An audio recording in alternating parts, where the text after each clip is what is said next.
Binatikos ni Senator Raffy Tulfo ang Bureau of Immigration matapos mapag-alaman na 10% lang ng foreign POGO workers ang napadeport matapos ang December 31 deadline. Sa pagdinig ng Senate Committee on Games and Amusement, lumabas na nasa halos 30,000 dayuhan pa ang nagtatrabaho sa POGO sa bansa, pero ayon kay Immigration Legal Division Chief Arvin Cesar Santos, visa cancellation order pa lang ang naibigay sa mahigit 12,000 foreigner.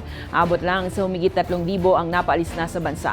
Tuloy naman daw ang operasyon ng ahensya laban sa nalalabing dayuhang POGO workers dito.